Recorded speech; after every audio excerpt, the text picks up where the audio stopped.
Sejam todos muito bem-vindos. Estou quase no papel de dirigente agora, né? Bem, como o Wilson me apresentou, eu sou a Lúdia, sou tarefeira da casa, frequento aqui a SESC há quase 10 anos, vai fazer no final do ano, e já tive umas tantas quantas tarefas, né? Desde encher o copinho, recepção, livraria, cantina, eventos, né? Direção. Só não fui para evangelização ainda, mas sempre há tempo, não é verdade? Então a gente está trabalhando também com algumas coisas. E hoje eu vim trazer um tema que quem me conhece sabe que eu gosto de tocar alguns pontos um pouco mais necessários que a gente precisa refletir com as coisas que estão acontecendo na atualidade, né? E às vezes a gente tem um certo receio, um certo delírio de falar algumas coisas. E são temas muito importantes para que a gente melhore, tanto individualmente quanto coletivamente. Então, o objetivo que eu trago hoje nesse tema, que é a conduta espírita, que é um estudo que eu fiz baseado nesse livrinho, tá? Que é um livrinho que foi psicografado pelo Valdo Vieira, parceiro, amigo do Chico Xavier, para quem não conhece, né? E foi ditado pelo André Luiz. Esse livrinho, ele traz algumas lições também, por isso que é casadinho com a agenda cristã, de conduta, de como a gente deve se comportar de fato, sendo uma pessoa que segue a doutrina espírita. Então, o objetivo é para que a gente venha burilar as nossas atitudes no campo espírita. Isso ele falou na introdução do livro, né? O primeiro objetivo do livro é para a gente burilar, para a gente dar aquela polida, né? Dar aquela parada nas arestas naquilo que precisa realmente melhorar no nosso comportamento. E de onde veio esse estudo, né? Eu já fiz algumas palestras em diversos momentos, mas esse estudo foi um estudo escolhido porque num determinado momento, em um determinado grupo, estávamos debatendo sobre pode ou não pode fazer rifa na casa espírita. E aí, a gente ficou, pode ou não pode, deve, não deve, como é? A gente lembra que a doutrina espírita não proíbe nada, né? É tudo consequência daquilo que você escolhe. Então a gente respeita, Deus deu o livre-arbítrio, a gente agarra isso com força e tete. Porém, tudo tem consequência, né? E é justamente nesse ponto que a gente vai trabalhar, para saber o que a gente faz e as consequências que ela pode aprender. Lembrando que a gente trabalha igual a justiça, né? Justiça dos homens e justiça divina. Deus dá atenuante e agravante. Então, quanto mais a gente sabe, mais responsáveis ficamos, mais com o olho aberto devemos, né, ficar. Então, quando começou esse tema, a gente falou, onde a gente vai achar alguma coisa que ajude a gente a conferir isso? Será que pode, não pode, como a gente deve fazer? Então, eu lembrei desse livrinho. E esse livrinho diz claramente lá que não é um problema fazer uma ação entre amigos, afinal de contas, ainda estamos no mundo material, ainda precisamos, né, manter as estruturas, né, pagar a conta de água, de luz, fazer obra, né, enfim.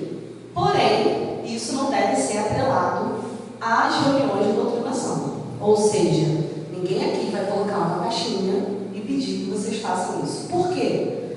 Lá diz bem claramente, não pode ser atrelado para que as pessoas não achem que estar aqui depende dessa doação, certo? Por isso que a gente faz nas campanhas, nas redes sociais, nos recados, para que isso não seja uma obrigatoriedade, para que as pessoas não se sintam desconfortáveis em participar desse momento, tá? E a partir dali, ótimo, tudo esclarecido. Um monte de tititi se desfez, um monte de conversa que o pessoal fala, mas pode, não pode, não é? E pronto. Então me veio o estado, como essa dúvida aconteceu nesse determinado grupo que eu, né, conversava, quantos tantos outros comportamentos e dúvidas nós temos que podem impactar no nosso dia a dia? Claro que se eu fosse falar de cada um texto aqui, gente, a gente ia passar um belo domingo aqui na madrugada, mas eu escolhi alguns pontos. E esse estudo, eu estou gostando de fazer ele meio que interativo, então já vou perguntar para vocês se vocês vão me ajudar, tá bom? Primeiro de tudo, também nas minhas palestras eu gosto sempre de entrar no tema, né? O que é o significado da coisa propriamente dita. Estou assumindo minha voz.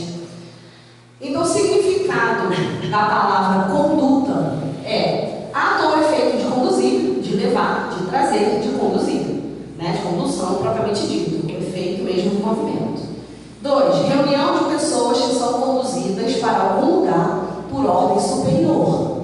Olha aí, quem será esse superior? E o terceiro, que é onde a gente vai se focar, isso está no dicionário, tá? No Micaelis Online, é o procedimento moral comportamento. Então é sobre esse último que a gente vai estudar aqui hoje. E aí, eu estou fazendo essa palestra em alguns lugares, perguntando sempre o que toca mais a gente no dia a dia. Então eu escolhi alguns grandes temas desse livro e vocês vão ajudar a construir, a gente fazer uma coisa mais dinâmica, né? Então, o que toca mais vocês? Saberem sobre a conduta no lar ou no trabalho? E aí como é que vai funcionar? Eu vou falar aqui e vocês vão levantar a mão. Quem tiver a mão levantada, a gente vai conversar. Beleza? Então, o que vocês gostariam de ouvir mais e falar da conduta no lar? Levanta a mão. E no trabalho? Confesso que o lar sempre ganha e não foi diferente aqui, né? Corroborou a minha tese. No lar, lá no início do texto, ele sempre vai botar um texto evangélico e depois vai descrever, né? Então ele tem um trecho que fala na primeira carta de Timóteo, no capítulo 5, versículo 4, né? Que Paulo escreve, que diz assim: aprendam primeiro a exercer a piedade para com sua própria família e a recompensar os seus pais, porque isso é bom e agradável diante de Deus. Então a gente vai ter ali vários temas evangélicos de honrar pai e mãe, que fala da nossa parte de ancestralidade, etc. Mas, no dia a dia, o que salta aos olhos nesse capítulo?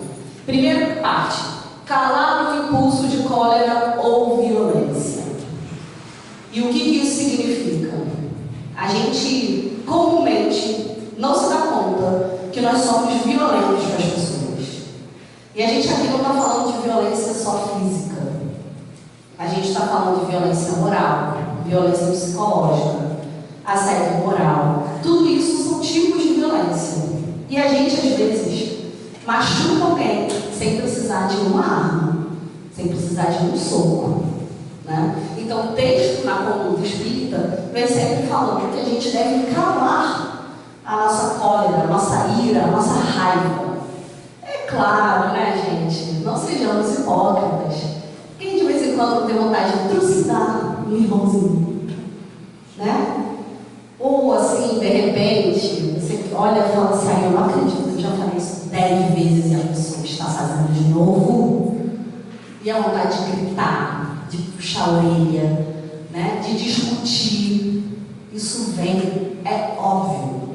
Só que na conduta espírita fala de um verbo muito importante: calar o impulso. Ou seja, é não deixar vir à tona.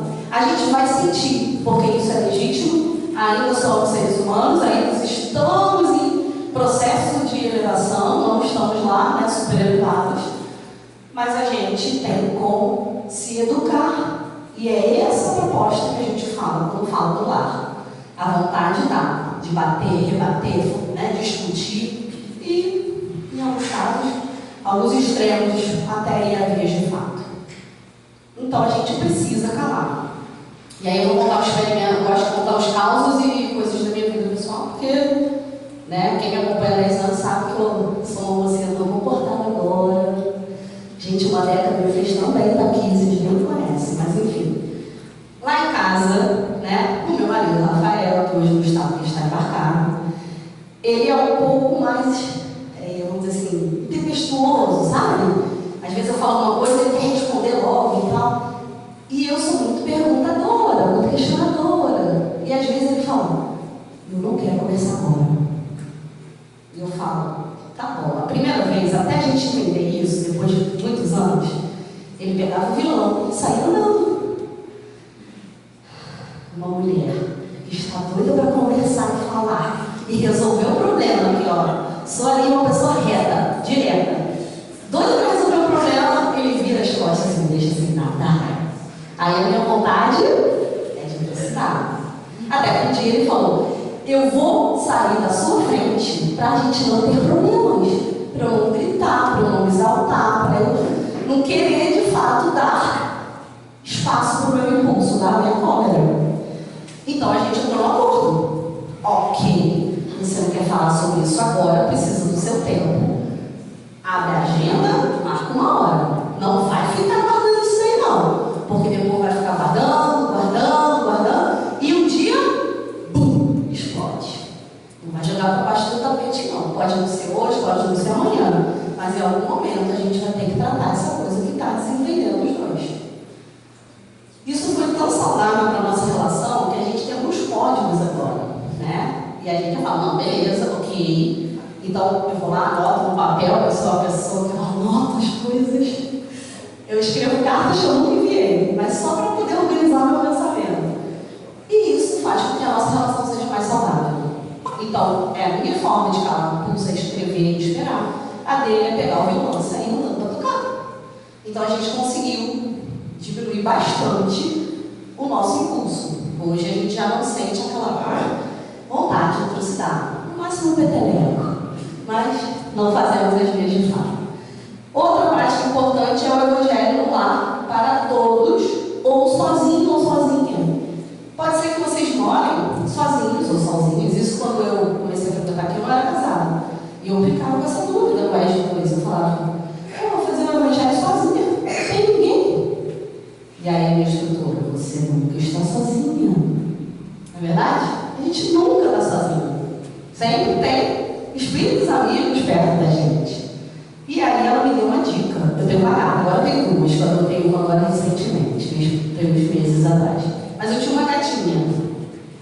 E aí eu botava o meu copo de água, abria o evangelho, botava uma tigela de água. Ela subia na mesa, bebia água fluidificada, ficava olhando para minha cara. E eu lia o evangelho mais alto para eu me escutar, fazia a minha prece tudo direitinho e tá pronto. Ficávamos nós duas fluidificadas com a água assim. Então, mesmo que você esteja sozinho, mesmo que alguém na sua casa não professe a mesma fé, não concorde, faça o seu momento do evangelho no lar. E se alguém tiver dúvida, a gente tem até um panfletinho que fica ali no atendimento, como é que faz no dia a dia, né? Como é orientado a fazer o evangelho no lar, tá? A gente também fala, nesse conduto espírita, sobre evitar o supérfluo. O que isso significa? Conforto é bom, pessoal. Ninguém, né, vai reclamar de ter uma cama confortável, uma casa confortável. Mas aí eu tenho uma casa que eu tenho 5 TVs, uma em cada cômodo.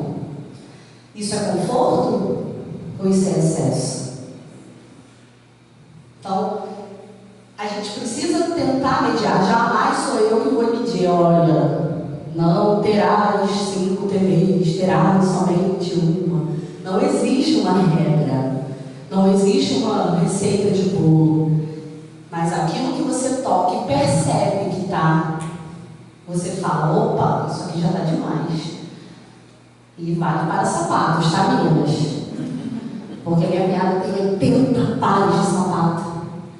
Eu falo, rapaz, aí eu fui contar os meus, né? Depois que alguém falou que tinha 80, eu falei, deixa eu contar para não pagar mico. Eu tenho 23. Eu falei, tudo bem. E os homens? 3. Um chinelo que ganhou na festa de casamento. Não é verdade? Ou seja, a gente precisa de tempos e tempos fazer uma avaliação daquilo que é supérfluo. Isso vale para móveis, isso vale para roupa, mas isso vale para alimentos, isso vale para relacionamentos. Aquilo que não te cabe mais, aquilo que você tentou de todas as formas, tente se equilibrar. Mas aí é uma seara mais terapêutica, eu não vou entrar no papo, porque eu não sou especialista, tá? Mas procurem ajuda. Então, no lar, basicamente, é isso. No trabalho, eu falei que eu não ia falar. Então, se sobrar tempo, a gente volta. Em relação a tempo, onde vem esse tempo, a época, né? Hoje seria a casa espírita, né? Ou a outras religiões. Quem vota no templo ou casa espírita? A postura, né? Vamos lembrar. Quem quer falar sobre conduta no templo ou na casa espírita? Quem quer falar de conduta em relação a outras religiões? A tolerância, é isso aí. Perante os profitentes de outras religiões, esse nome bonito, né? Profitente, quem professa, né? Quem está ali junto, é bonito, palavra bonita. Irmãos, não vos queixais uns contra os outros, para que não sejais condenados. Isso está em Tiago, capítulo 5, versículo 9. O que diz, resumidamente, esse capítulo? Primeiro, essa frase aqui está integral, tá? Eu tirei, vou botar em aspas, eu tirei literalmente, tá? Não vou resumir. O sarcasmo não edifica. Gente, essa frase bateu tão fundo em mim, mas tão fundo. Porque pense numa pessoa que gosta de um sarcasmo e uma ironia na vida. Sou eu. Ironia, então, eu estou trabalhando, tá? Estou nesse processo, mas... E aí, essa frase, na época, eu fiquei pensando... Por que esse sarcasmo não vai edificar? Porque o sarcasmo, ele tem uma funcionalidade de fazer o outro acreditar naquilo que você acha que é, enquanto por dentro você está literalmente zombando do outro. Então, a minha sogra e meu sogro, eles são pastores da Igreja Evangélica Batista Shalom, e a gente tem uma ótima relação, não temos nenhuma situação. Mas tinha hora que eu pensava em perguntar umas coisas de verdade para ela. Para minha sogra. O meu sogro, ele é teólogo também, então o papo é mais, vamos dizer, instrucional, né? Mas a minha sogra é muito sanguínea. Ela se converteu à base de uma realidade de história muito forte da vida dela. Então ela é muito, sabe? Adoro minha sogra, gente, a gente se dá super bem, não tem problema não. E aí, tinha hora que eu queria fazer umas perguntinhas sarcásticas, que eu não estava me importando com a resposta, eu só queria fazer que ela refletisse. Aí eu perguntei, o que isso vai mudar na minha vida e na dela? Vai esgarçar uma relação? E ela não vai mudar a fé dela porque eu fiz um sarcasmo, uma piada, uma ironia. E nem isso vai me agregar em nada. Então, diante da fé do outro, respeitemos. Simples assim. Se o debate for sincero, de curiosidade, ok. Então tem coisas que eu pergunto mesmo, mas como é que funciona isso? Como é que vocês interpretam esse trecho do Antigo Testamento, que a gente não, né, no Espiritismo a gente não desenvolve tanto estudos do Antigo Testamento quanto a maioria dos protestantes. Então, tem hora que eu pergunto mesmo, mas não é sarcasmo, é curiosidade, conhecimento verdadeiramente, tá? O outro ponto importante é não impor, forçar a transformação religiosa.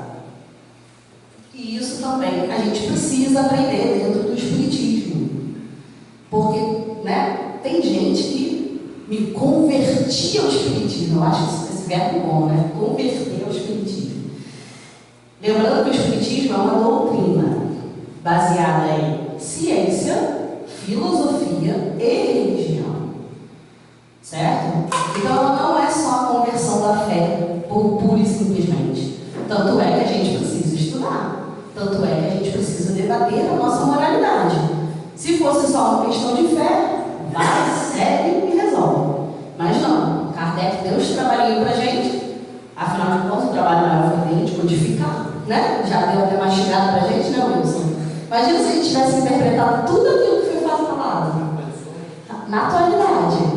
Rapaz, enfim, tinha nem WhatsApp, hein, só se explicar. Então não pode impor a transformação religiosa das pessoas. A gente não pode querer que a pessoa se torne espírita porque isso fez bem para a gente. A gente pode dar o nosso testemunho, podemos, com certeza. E eu falo muitas vezes das minhas situações de vida pessoal porque elas me ajudaram a entender. Né?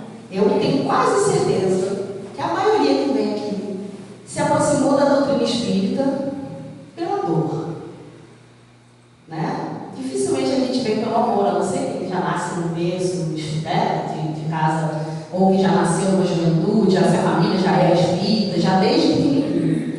Mas eu conheci o espiritismo, eu tinha quase 30 anos, e eu tinha passado por uma situação muito forte na minha vida.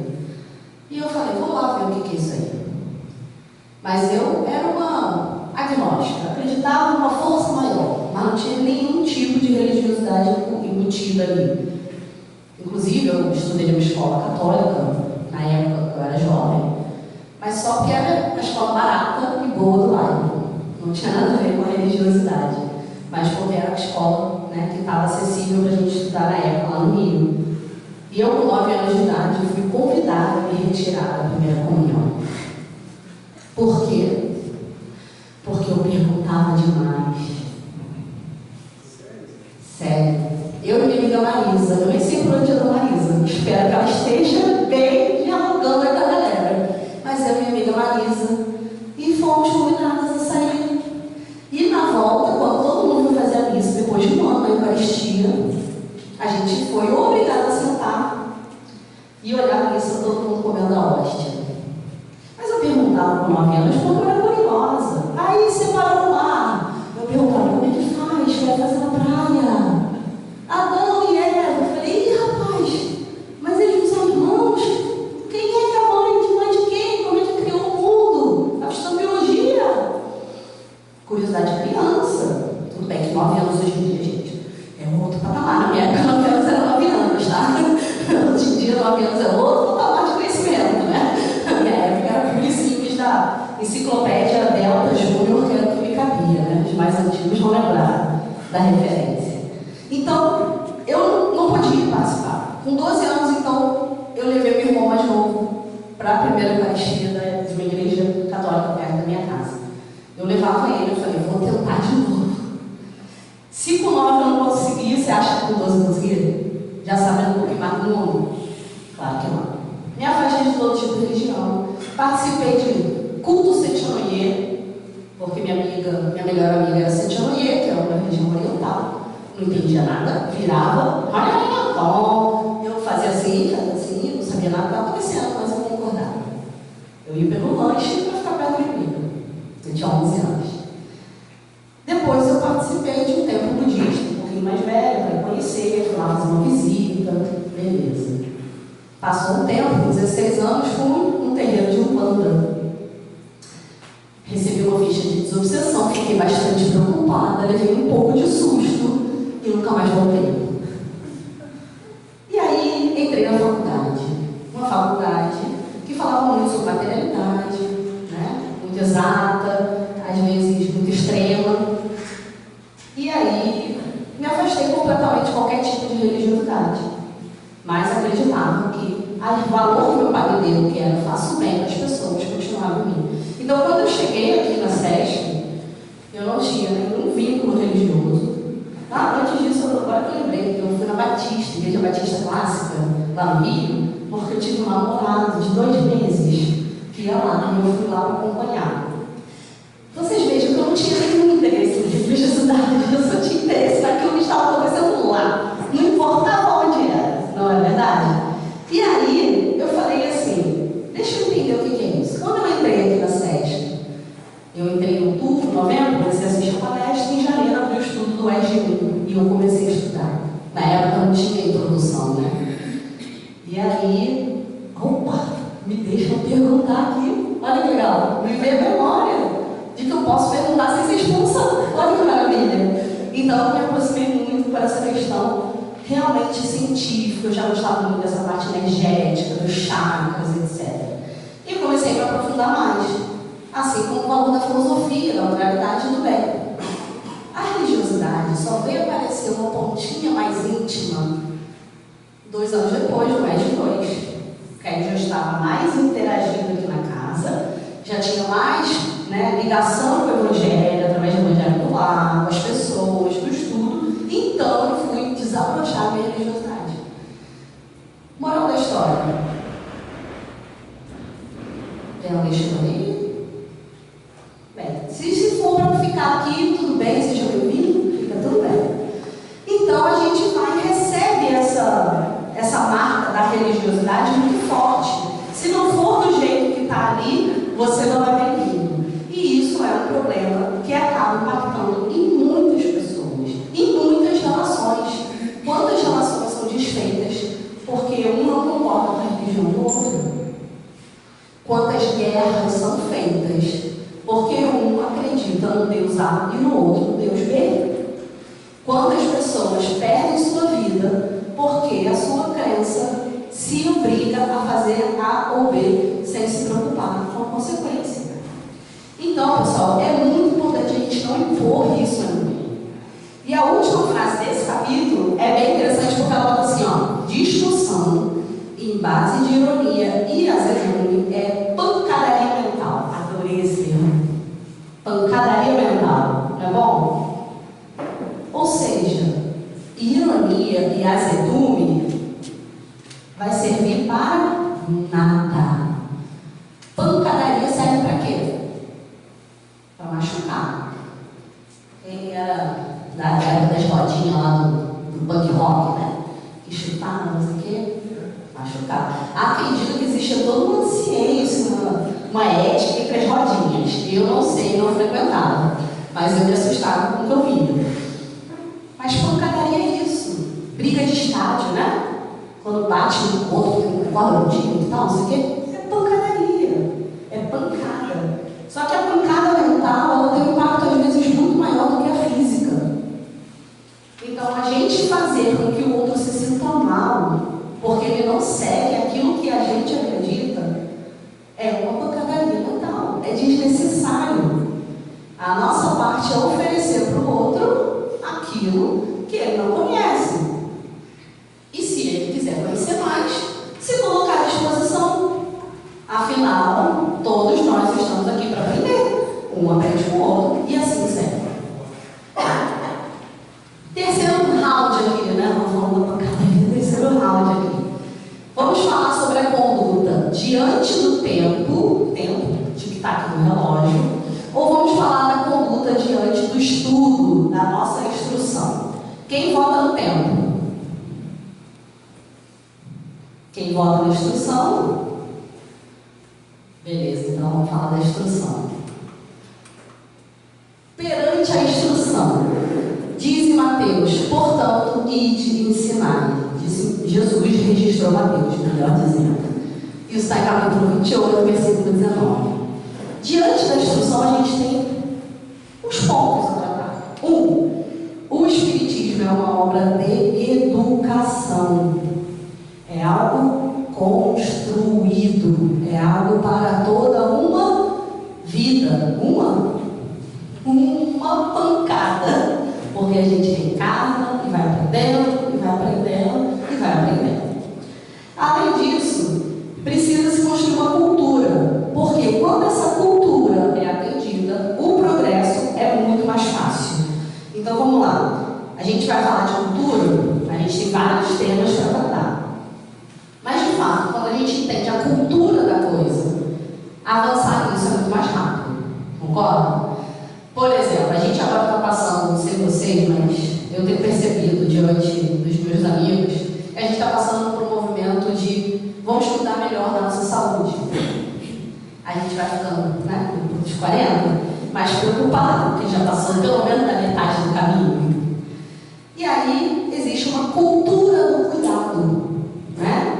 Então a cultura do cuidado. Mas se eu não entendo o que é essa cultura, a minha probabilidade de avançar no cuidado da saúde é muito menor.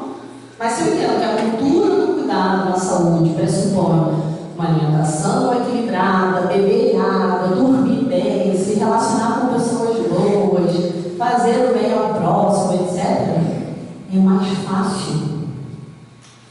É difícil quando o pessoal me banana ali os aspectos da cultura, né?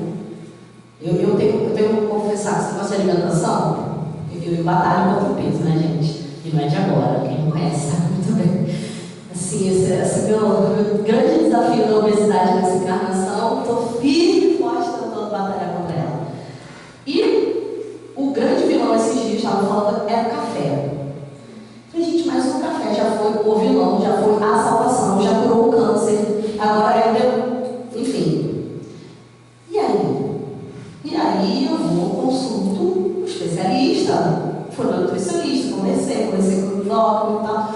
Não é problema você tomar café hoje, né? Você só pode fazer o que você faz, tomar 1,5 litro por dia. Ah, entendi.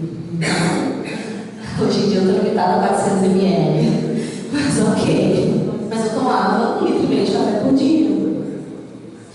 Então, Então, o problema não era o café, era a forma como eu me comportava diante do café.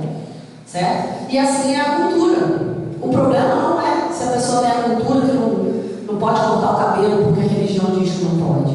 O problema é olhar para essa pessoa e falar que ela é pior do que eu, que ela é isso, que ela é aquilo. Beleza? Eu corto meu cabelo curto. É a minha forma de entender o mundo. Mas eu não posso julgar a pessoa que não quer. E é muito mais fácil quando você entende isso. Agora que eu entendi, o café não é um problema. O problema é a forma como eu consumo. Show de bola. Vai ser muito mais fácil eu progredir no meu processo da saúde do que se eu não soubesse dessa informação.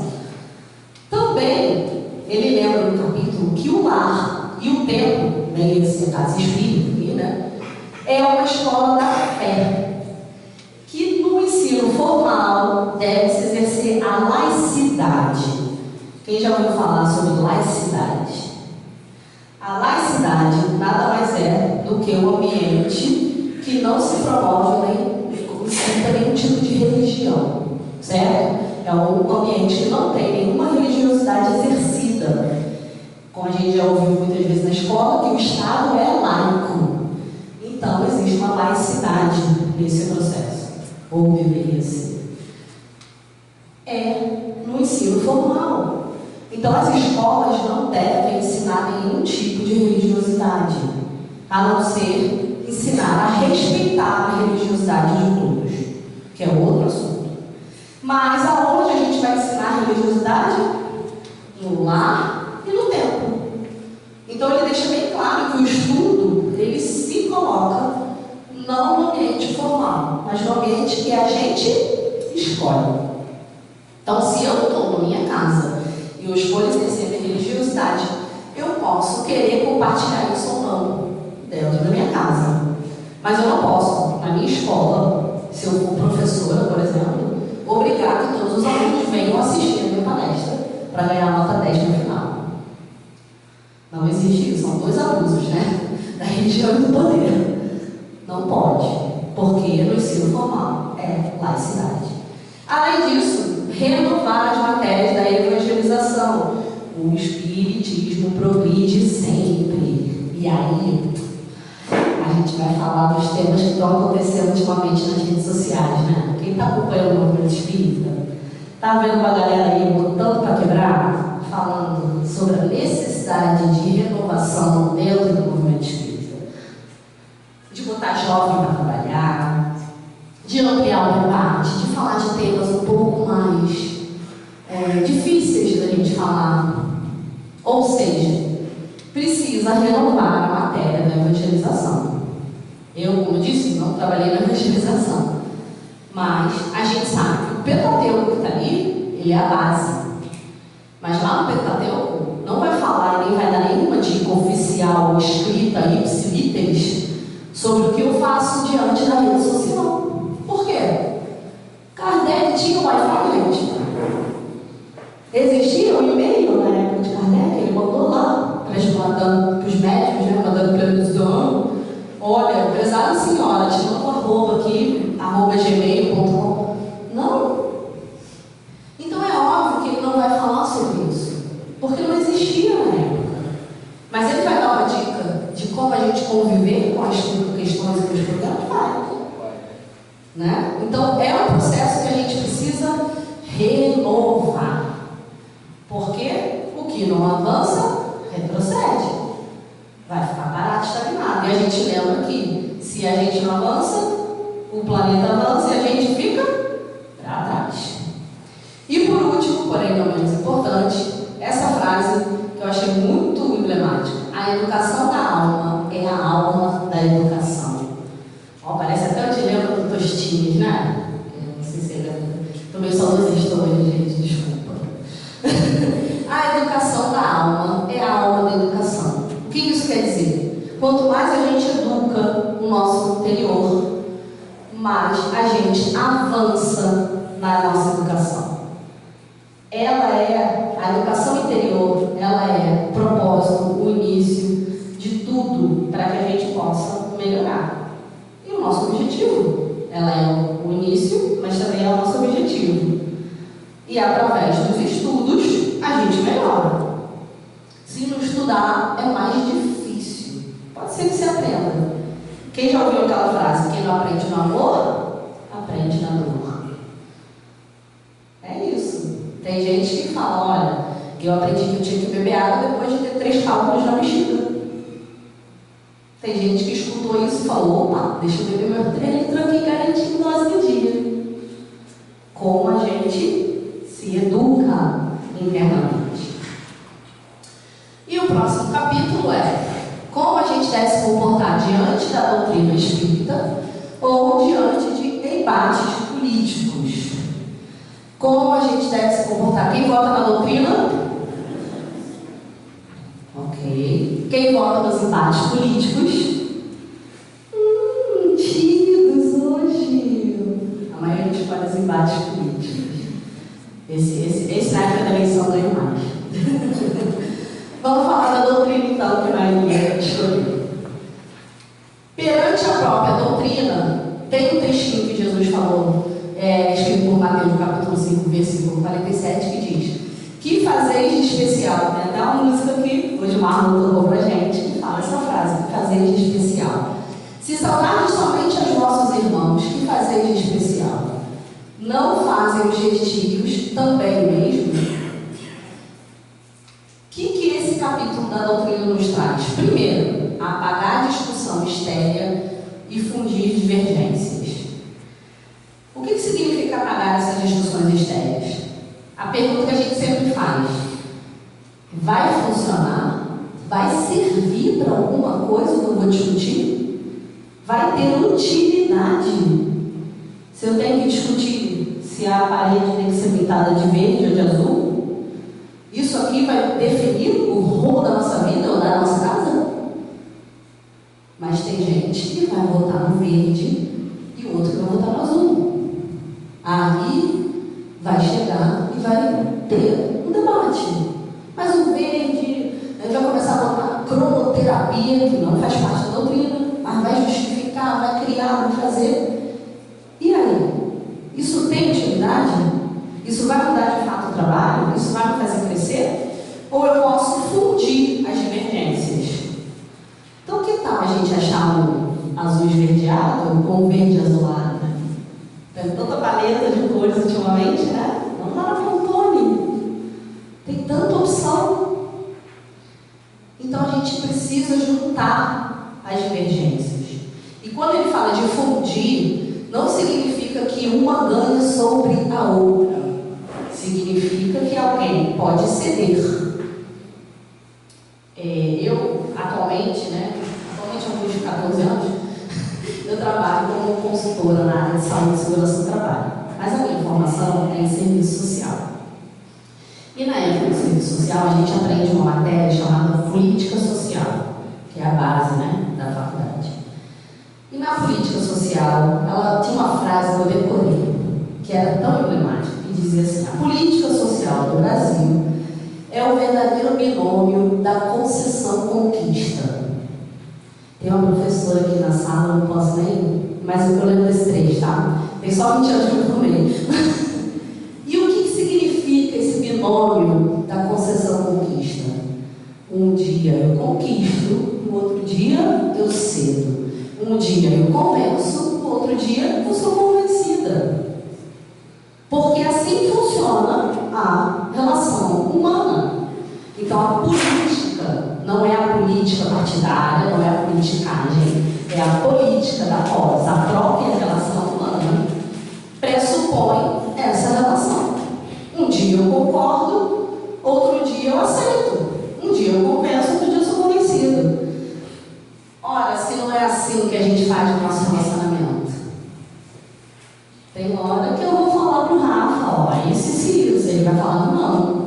Ela tá bom. Aí eu penso assim, qual parte sou eu hoje? Eu sou a concessão ou eu sou a conquista? Aí eu fico pensando, eu analiso, faço toda uma verificação mental para ver se eu continuo na parte ou se eu encerro por ali. Certo? Porque isso vai fazer a diferença. E a gente pode dizer isso em todas as instâncias da doutrina e da casa espírita, né? Seja nos estudos, seja nas tarefas que a gente tem A gente pode dizer isso, acho que de carteirinha aqui na Casa Espírita, eu e o Wilson, né, a Lê, que estava também sentada, que estamos na direção, Isabel, enfim. A gente está na direção da Casa Espírita, né? Estamos diretores até o final desse ano. Durante 2 anos e meio, houve muita concessão conquista, não teve? Muita tentagem, né, seu Wilson? Ou seja, a gente tentou todo o tempo apagar aquilo que não servia e fundir as divergências para algo em grupo. Tinha hora que é isso. Tem 8 diretores, ok. 9 diretores, ok. Se eu sou uma que não concordo, ok. A gente vai fazer o que é o melhor para o grupo que todos, através dos argumentos, vão colocar. Ainda que eu não concorde. Certo? Então, isso são movimentos que a gente precisa fazer diante da doutrina. Fundir as divergências. Antes de criticar, olha aí, essa aí é a frase integral, tá? Antes de criticar as instituições espíritas que julguem deficientes, contribuir em pessoa para que se erga ao nível mais elevado. Quem ajuda, aprecia com mais segurança. Gente, essa parte aqui, ó, contribuir em pessoa. É fácil falar, não é? É fácil dizer que está errado, não é? É fácil dizer que deveria ser A ou B ou C. Mas quem chega junto para trabalhar? Quem chega junto para andar? Quem chega junto para construir? Então, se a gente vai a alguma instituição de alguma casa espírita, ou se a gente vai a alguma tarefa que a gente acha que precise de alguma coisa porque está deficiente, antes de julgar ou ir na rede social e fazer comentário, a gente deve, em pessoa, contribuir. Certo? A gente aqui nos estudos tem uma máxima que eu estudei isso desde a época que eu estudei o Edmundo, que fala: se não tem tarefa, se não tem tarefeiro, não tem a tarefa. Esses dias, uns meses atrás, a cantina não abriu. A gente até botou um anúncio lá, né, no grupo do WhatsApp. Aliás, para quem não tem o grupo do informativo, depois vai lá na recepção e aciona, que é um grupo fechado que a gente manda toda a programação da casa. Então, se vocês quiserem saber qual é a palestra, os eventos e tudo, ele é fechado, só os administradores que mandam os recadinhos. E aí, o que acontece? A gente botou lá. Hoje a cantina não vai abrir excepcionalmente. Por quê? Porque não tinha ninguém para abrir. Aí alguém vem e fala: poxa, mas a cantina tinha que vender empadão de palmito, empadão de frango e empadão de camarão. Ótimo, eu adoro. Quem vai dar o empadão? Quem vai comprar? Quem vai chegar junto? Quem vai assar? Quem vai pegar o potinho e colocar lá? Quem vai estar aqui 3h30 da tarde para botar as coisas para descongelar? Antes de criticar, contribua em pessoa. A gente, quanto tarefeiro, quanto frequentador da casa, podemos contribuir em várias instâncias. O mínimo que seja. Levantou, deixou um copinho de água e tudo, já levou para o lixo, é contribuição. Arrumou sua cadeirinha, é contribuição. A gente tem muitas formas, mas é mais fácil reclamar. O som aqui não é muito bom. É verdade, a acústica aqui não é legal. Meu marido, que é músico, então ele fica tenso. Aí quando eu vou dar palestra, hoje ele não tá, mas ele ficava assim. Eu fico tentando entender o que ele está falando para ver se está chegando lá e tudo. Mas por quê? Porque a gente não tem o piso adequado. Se fosse de madeira, encarpetado, tudo, a acústica seria melhor. Mas não é a nossa realidade, infelizmente. Vamos chegar e batalhamos para isso. Mas antes disso, tivemos que trocar toda a rede elétrica, que estava em risco de segurança. Vamos ter que fazer uma boa obra do nosso telhado, que está cheio de cupim. Essa casa tem 50 anos, né, o imóvel. A casa espírita tem 41, mas o imóvel tem 50. Então, precisa sim de ajuste. Mas eu trabalho fazendo sonoplastia e tenho placas para melhorar o som. Ótimo. Chega junto da gente, oferece que a gente negocie. Se der para a gente chegar junto, melhor ainda. Tá? Então, precisa contribuir, pessoa. Quem ajuda, aprecia seguir com mais segurança. E essa segurança aqui, ela é uma só. Eu sei do que eu estou falando. Porque se eu estou ajudando a entregar a cesta básica aqui no sábado, eu sei que a dificuldade, por exemplo, das famílias acolhidas é levar os alimentos pesados.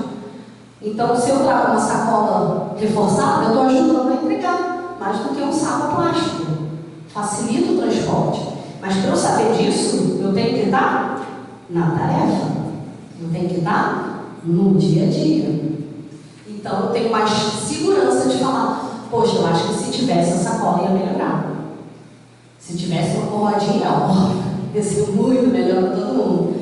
Mas existe a mediação e aquilo que funciona. E já caminhando para o final, né? Depois eu posso fazer conta de espírito da parte 2, com aquelas que não foram notadas, né?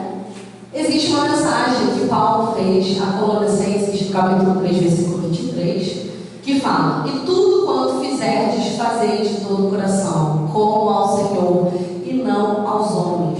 E por que isso? Porque a nossa conduta espírita que somos, ela deve se basear para aquilo que nos leva para a evolução.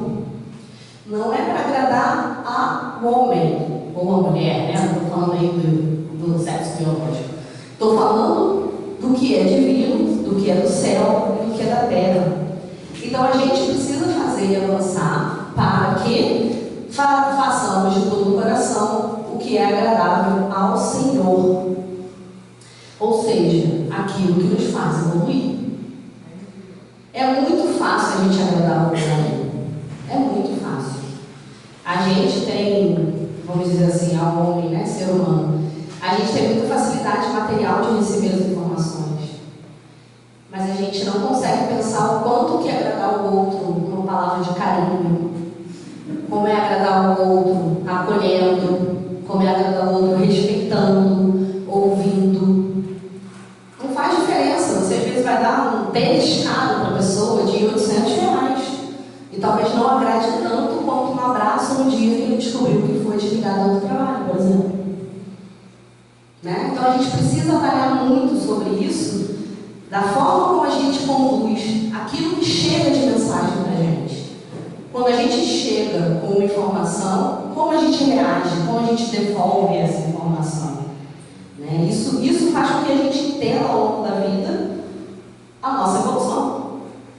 Então, já termino dos finalmente, eu tinha muito problema com maledicência. Ainda não fechei tudo, ainda estou na batalha, gente. Mas existe um livro que me ajudou muito, chama Reciclando a Maledicência. Foi um livro que eu até comprei, que ele é muito bom. E ele tem exercícios. E aí ele ajuda você a melhorar, porque a maledicência não é só fofoca. É você reclamar, é você ficar reclamando da vida. E eu comecei a perceber que às vezes eu fazia uma fofoca sem nem perceber. Imagina, aí alguém chega para você e fala assim: Márcia, sabe a fulana? Ela se separou. Aí a minha cabeça vem: eu sabia. O cara estava traindo, eu vi ele lá no barzinho, Em algum momento eu chego para a pessoa e falo: sério? Como é que vão ficar as crianças? Eles estão bem? Será que vão precisar de ajuda? Olha a reação diferente. Ainda não estamos no estágio da perfeição, né, gente? Sabemos que temos um longo caminho. Mas se a gente se policiar, a gente consegue avançar. Né? Então a gente não precisa realmente ter essa visão que Jesus deixou para a gente. E aí eu deixo a minha área, que é saúde e segurança. A gente tem uma máxima, né? Para plantar em alguma atividade de risco, em altura, espaço confinado, elétrica, etc. Na dúvida, pare. Devo ou não devo ir? Devo ou não devo apertar o material, o equipamento e tal? Na dúvida, pare. Mas aí eu compartilho o pensamento da minha gata, essa aqui é a Felícia, minha gata, e reflita. Porque só parar não vai ajudar a gente a evoluir. Então, às vezes, a gente recebe um feedback de alguém dizendo que a gente foi grosseiro. E a gente, ao invés de aceitar o feedback e refletir, a gente faz o quê? Justifica. Eu dei uma patada no seu Wilson outro dia. Não foi verdade essa coisa, não. Ele me olhou aqui e eu falei assim, gente, será que eu nem percebi? E aí, se eu der uma patada, ele veio e falou assim, poxa, Lúdia, você falou tão grosseiramente comigo, eu não precisava disso. E aí ele veio e falou, mas também, eu estava estressado. É tão simples falar desculpa. Eu vou me policiar. Eu vou refletir, ó. Felicidade dá um recado na minha gata. Ela de vez em quando para, olha pra mim assim, ó. Ela fica assim, com aquele olho amarelo dela. Eu fico pensando, o que ela está querendo me dizer? Nada, meu irmão peça, mas eu fico pensando nisso. Mas é o momento da reflexão, é o momento da gente parar e pensar. Porque se a gente não para e pensa nas nossas atividades, nas nossas atitudes, a gente nunca vai ter uma conduta adequada. Adequada aos olhos de Deus, não necessária aos olhos dos homens. E aí eu vou deixar, né, a mensagem no final, que eu vou ler aqui, que é o capítulo número 1 desse livrinho da Agenda Cristã. Ele fala muito sobre como a gente deve se comportar. E o nome do capítulo se chama Imperativos Cristãos, ou seja, coisas que são imperativas, que a gente tem que fazer. Diz assim, aprende humildemente, ensina praticando, administra educando, obedece prestativo, ama edificando, teme a ti mesmo, sofre aproveitando, fala construindo, ouve sem malícia, ajuda elevando, ampara levantando, passa servindo, ora serenamente, pede com juízo, espera trabalhando, crê agindo, confia vigiando, recebe distribuindo, atende com gentileza, coopera sem apego, socorre melhorando, examina salvando, esclarece respeitoso, semeia sem aflição, estuda aperfeiçoando, caminha com todos, avança auxiliando, age no bem geral, corrige com bondade, perdoa sempre. Então é esse recadinho que eu tinha para vocês. Vocês têm uma ótima reflexão e a gente possa cada dia mais avançar na nossa conduta, a nossa perfeição. Estamos aqui na batalha, né, gente? Todo mundo, né? Perdemos o jogo hoje para poder melhorar. É isso. Obrigada, boa noite.